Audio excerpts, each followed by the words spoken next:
Welcome back to my channel. My name is Ashley and I'm here to talk about books.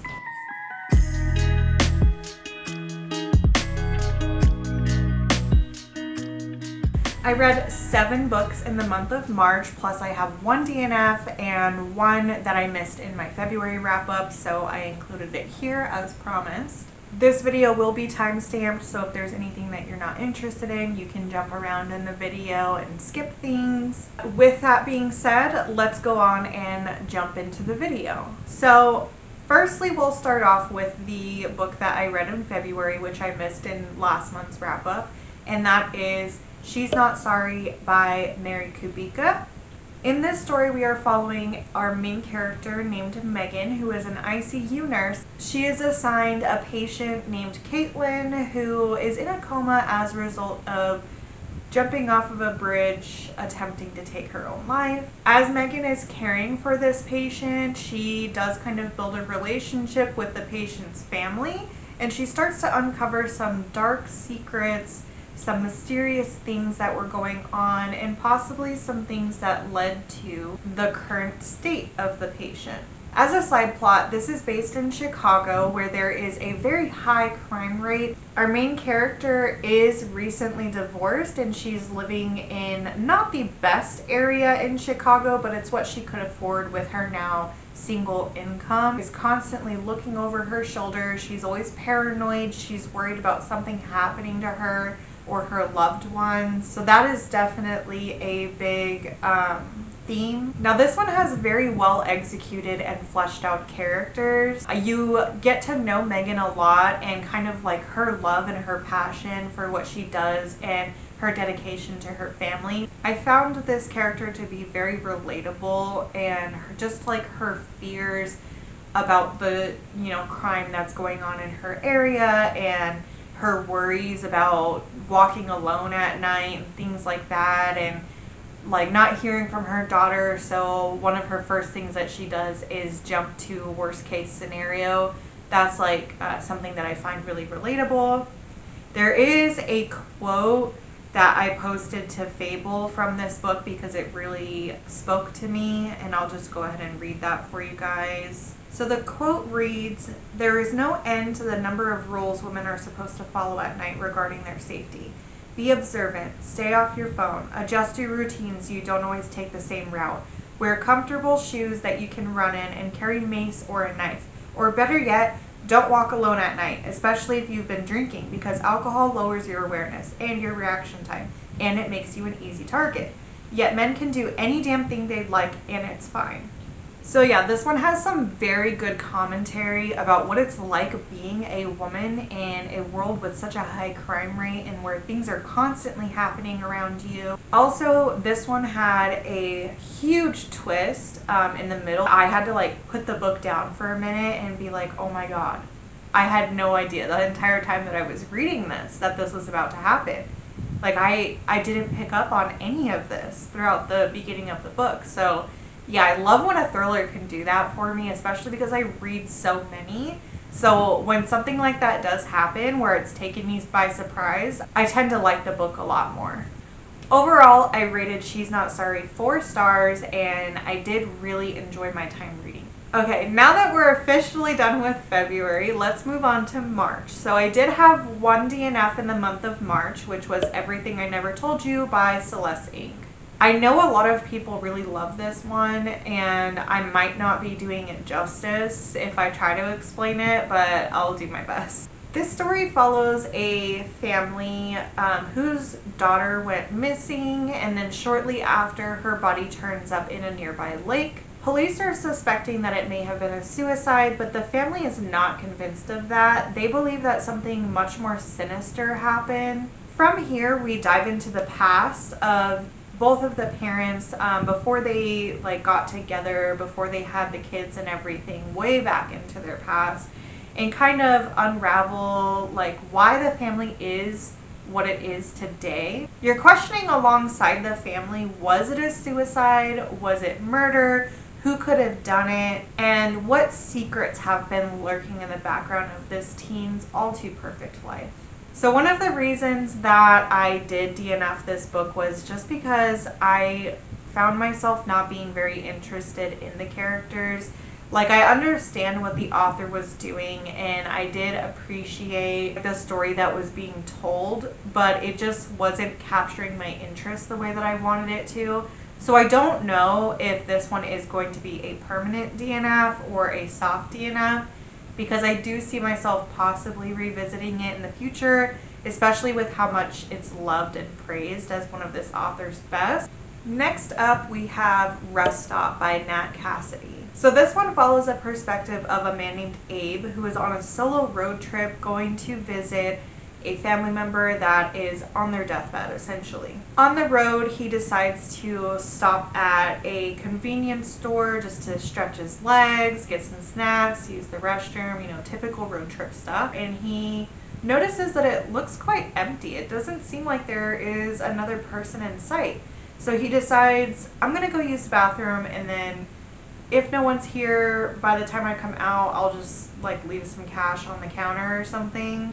But he does end up getting stuck in the restroom, and he finds out that he's actually not alone at this convenience store. Someone has intentionally trapped him in the restroom, so not only is he going to fight for his survival, but now he's fearing what's on the other side of this door and what his captor has locked in the restroom with him. I won't go into too much detail about this book because I did film a reading vlog in March, and this was one of the books that I read. I'll link that down below so that you guys can watch that if you want to, but I just don't want to be too repetitive. This one was highly anticipated due to my level of enjoyment with this author's debut novel, Mary.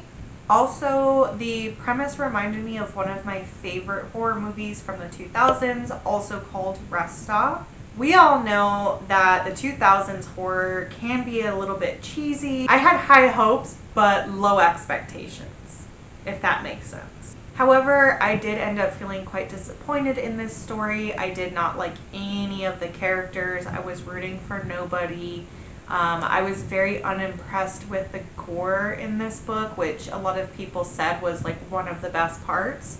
And overall, most of the novella was just kind of boring to me.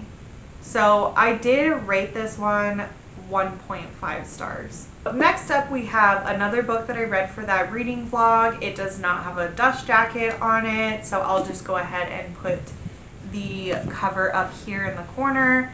But it is Diavola by Jennifer Thorne. This book follows the Pace family, and our main character's name is Anna, who is going on vacation with her family to Florence, and they're staying in a villa that may or may not be haunted. So to begin with, the family already has a lot of issues. They already don't get along very well. And with all of the creepy things that are going on in the background, you're left to wonder, is it in her head? Is the family drama the true horror of this book, or is there actually a haunting going on here?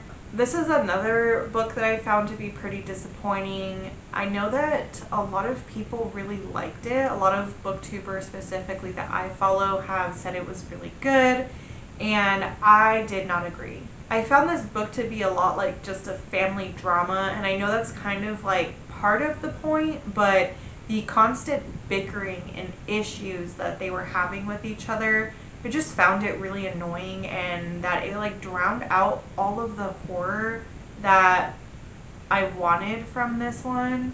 Her sister Nicole is such a bitch. I could not stand Nicole. She irritated me so much. Now, there were some scenes that were pretty spooky, and I felt like they were giving me that feeling that I wanted, but it was so few and far between that I really just did not find it redeemable for the rest of the story. Like I said in my vlog, this one was reminding me a lot of Haunting of Hill House, the TV show, not the book, by Shirley Jackson.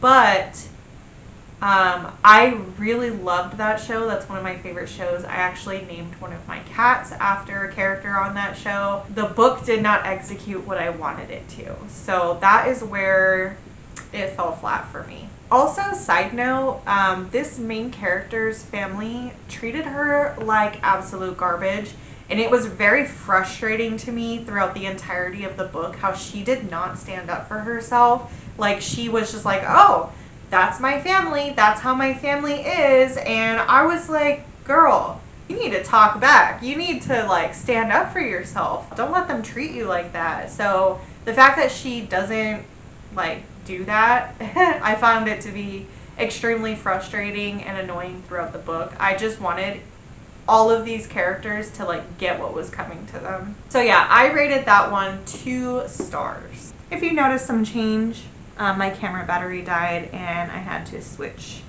the battery out. So yeah. So the next book that we have to talk about, I also read in my horror reading vlog. I was not aware that this one wasn't classified as a horror book.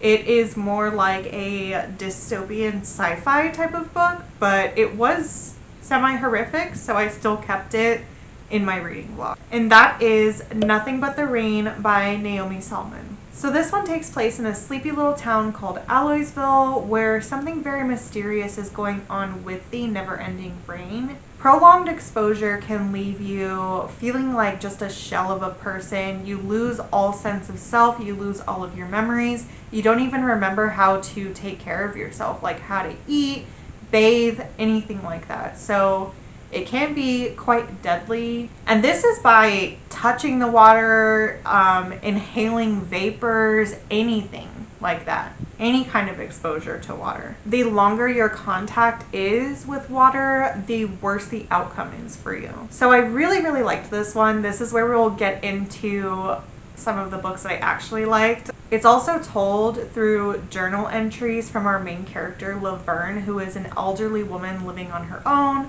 I believe she was like a retired doctor or scientist or something like that. So she does take it upon herself to kind of investigate what's going on and do her own little experiments by herself so she can figure out a way to overcome it.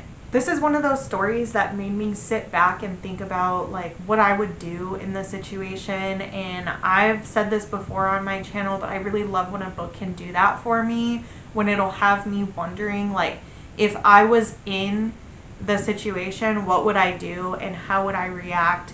How would I try to overcome it? It's post-apocalyptic, it's eerie, it's desolate. So yeah, I really enjoyed my time reading this book. And I'm also not going to talk too far into it because it is a novella. It's very short. It's like 100 pages. But I did rate this book 3 stars. Moving on, we have Death Valley by Melissa Broder. This is a magical realism book, so it's one of those ones that's pretty trippy, has you like wondering if what you're reading is the character's perception or if it's really what's happening. We are reading from the perspective of a woman who is dealing with the impending death of her father, who is in the hospital with an illness, and also the impact of her husband's long-term health issue that is affecting her marriage. Her husband is wheelchair bound and is relying on her as his caretaker. This woman is also an author, so she decides to take a little retreat just to get away from everything that's happening in her life so that she can write her book. She stays at this place called Death Valley that's in California at a Best Western. And she does go on a hike in the nearby desert where she comes across this giant cactus, and she enters the cactus and has somewhat of a hallucinogenic experience. Things get pretty weird from there.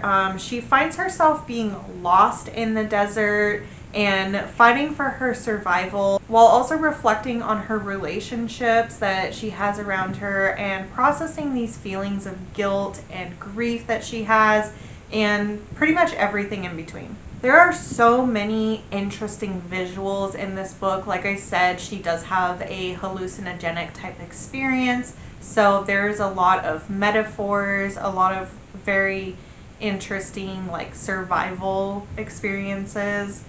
It reminds me of those shows, I don't like them, but my husband watches them, where people like are isolated by themselves and are trying to survive and having to like eat random things, hunt for food, stuff like that.